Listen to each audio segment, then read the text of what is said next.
24 जनवरी 1972 को बहरुल-काहिल के जजीरे गुवाम पर दो मकामी शिकारी एक दूर दराज जंगली नदी के किनारे फंडे चेक कर रहे थे जब वो गंदे कपड़ों में लिपटे हुए एक कमजोर झुके हुए शख्स के पास आ गए।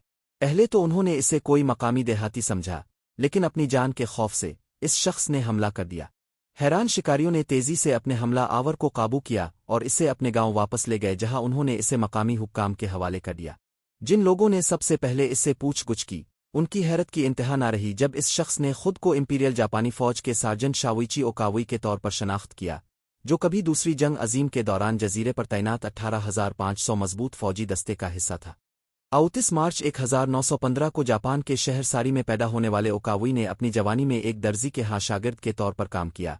इससे पहले के 1941 में 26 साल की उम्र में उन्हें इंपीरियल जापानी फौज में शामिल कर लिया गया।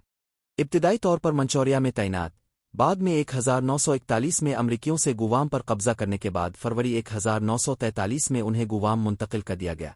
21 जुलाई 1944 को अमरीकी अफवाज ने जजीरे को वापस हासिल करने के लिए एक मरबूत हमला शुरू किया, जिसमें जापानी मुहाफिजों के मुकाबले में ज्यादा 36,000 से ज्यादा फौजी तैनात किए गए, जो बिलाखिर होने वाली लड़ाई में तबाह हो गए।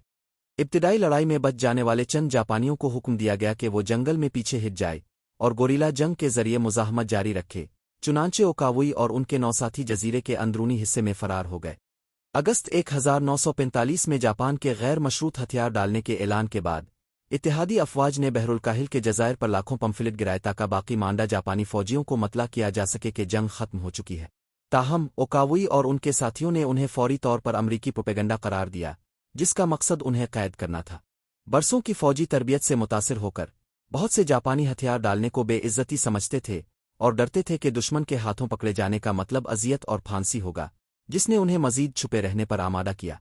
इब्तिदाई तौर पर ये बच जाने वाले छोटे ग्रुपों में जिंदा रहे, लेकिन जैसे जैसे साल गुजरते गए उनकी तादाद में बतदरीज कमी आती गई। कुछ ने हुक्काम के सामने हथियार डाल दिए, जबकि दीगर बीमारी और भूख की वजह से हलाक हो गए। 1960 तक एक सैलाब ने ओकावई के आखिरी दो साथियों की जान ले ली, जिससे वो मुकम्मल तौर पर तन्हाई में रह गए। अगले 8 सालों तक वो अकेले जिंदा रहे। उन्होंने बांस और पौधों के पत्तों से छुपाकर जमीन दोज पनागा बनाई। अपने दर्जी के हुनर का इस्तेमाल करते हुए ओकावई ने दरख्त की छाल से कपड़े तैयार किए, बिस्तर के लिए पौधों का मवाद इस्तेमाल किया और पता चलने से बचने के लिए रात को शिकार किया। जो कुछ भी वो फंसाने और चरने के काबिल होता था, इस पर गुजारा किया, जिसमें पपीता, नारियल, ईयल और चूहे शामिल थे।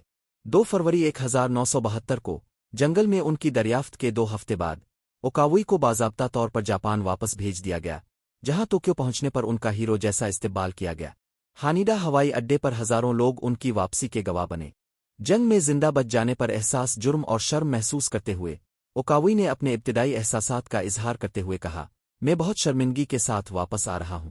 जल्द ही मीडिया उन पर छा गया और वो तेजी से रेडियो और टेलीविजन पर नमूदार होने लगे और बिलाखिर उन्हें मुल्क भर की यूनिवर्सिटियों और स्कूलों में बात करने की दावत दी गई। अपनी नई शोहरत और पहचान के बावजूद ओकावई जदीद जिंदगी से पूरी तरह कभी हम आहंग नहीं हो सके और वो अक्सर जंग के बाद के जापान में अजनबी महसूस करने की बात करते थे, एक ऐसा मुल्क जो सनत और सार्फिन की सकाफत से मुकम्मल तौर पर बदल चुका था। जापान वापस आने के 9 माह बाद उन्होंने शादी की और अपने आबाई शहर में सुकूनत इख्तियार की, जहां उन्होंने एक सादा जिंदगी गुजारी, सादा रहन सहन, खुद इन्हिसारी और रिवायती अखबार के तहफ़्फ़ुज़ की वकालत की। अपनी जिंदगी के आखिरी सालों में उन्होंने गुवाम के कई सफ़र किए, इस जगह के साथ दोबारा ताल्लुक़ कायम किया जिसने उनके वजूद के ज़्यादातर हिस्से की तारीफ की थी। शाओइची ओकावई 1997 में 82 साल की उम्र में इंतकाल कर गए।